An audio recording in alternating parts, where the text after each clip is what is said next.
I'm Tracy Baxter with today's Record Newswatch. FEMA has begun tallying up the cost of flood repairs and restoration in the Catskills and Hudson Valley. And at this point, the Federal Emergency Management Agency has approved more than $20 million in aid to individual flood victims, including more than 8,000 here in Orange, Ulster, and Sullivan counties. And that's not counting those who had flood insurance from private carriers.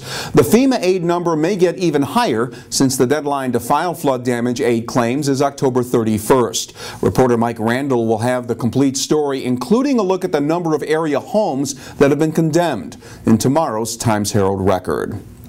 Traffic came to a standstill on Harriman Drive in the town of Goshen early this afternoon, following a one-vehicle rollover crash that brought town police as well as local fire and ambulance corps volunteers to the scene.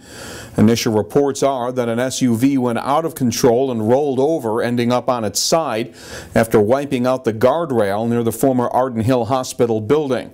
The driver was injured, but no condition report or identity was immediately available. As of late this afternoon, Goshen Town Police were continuing their investigation into the cause of the crash. Earlier today, there were several accidents on local roadways that were the apparent result of fallen leaves on rain-slicked roads. We got sold out! Banks got bailed out! We got sold out! Chanting the phrase, "They got bailed out, we got sold out," about 150 people protested the actions of Wall Street on Kingston's Wall Street Thursday. The event was held to show solidarity with the ongoing Occupy Wall Street demonstrations in New York City. Those who turned out for the Kingston protest, including laid-off workers and small business owners, spoke out about the negative impact the economic downturn is having on the vast majority of Americans, saying 99% of the population is fed up with bank bailouts, corporate greed, and financial disparity. Another Occupy Wall Street protest will be held Saturday from 2 to 4 on Main Street and Planticle Avenue in New Paltz. Which Kingston mayoral candidate will do the most for the business community? All four of the candidates got the chance to address that issue during a forum this morning sponsored by the Ulster County Chamber of Commerce. Kingston voters will choose from among Democrat Shane Gallo, Republican Ronald Polacco, Conservative candidate Richard Cahill Jr., and Red Dog Party candidate Steve Layden. This was the central theme echoed by candidates throughout the forum.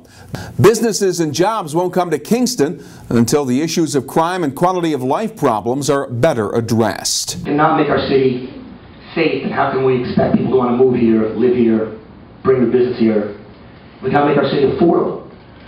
How can we expect people to want to move here, come here, live here? Elsewhere, a Passaic, New Jersey man has been arrested in Ulster County on charges that include first-degree kidnapping for taking a 10-year-old boy camping without his parents' knowledge or consent. State police used a canine unit and helicopter to search a wooded area in the Claryville area of the town of Denning.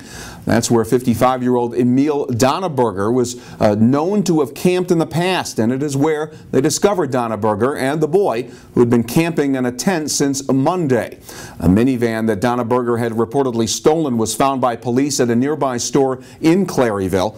Donneberger was being held in Ulster County Jail without bail, pending extradition to New Jersey. Sound of Music will be heard this Sunday at Hasbrook Field in New Paltz, the scene of a benefit concert that will raise money for local farmers whose crops were wiped out by the storms Irene and Lee. K.T. Tobin, the organizer of the flood aid benefit, says about a third of the planted acres in the 11 farms located in the town and village of New Paltz were lost in the Wallkill River flooding. The benefit concert runs from noon to 7 p.m. and will include musicians who performed with Bob Dylan and Levon Helms bands.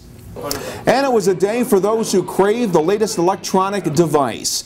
Apple retail stores around the world began selling the iPhone 4S today.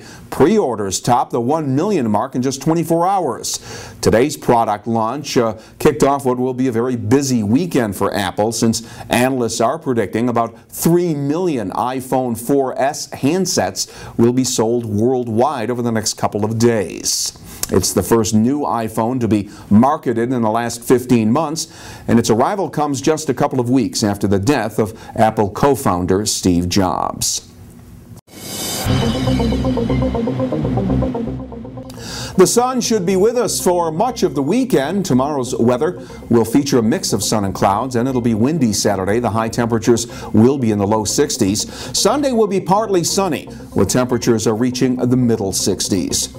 To stay on top of breaking news this weekend, keep checking back here at Record Online and stay connected to all that's happening by picking up weekend editions of the Times-Herald Record. For Record Newswatch, I'm Tracy Baxter.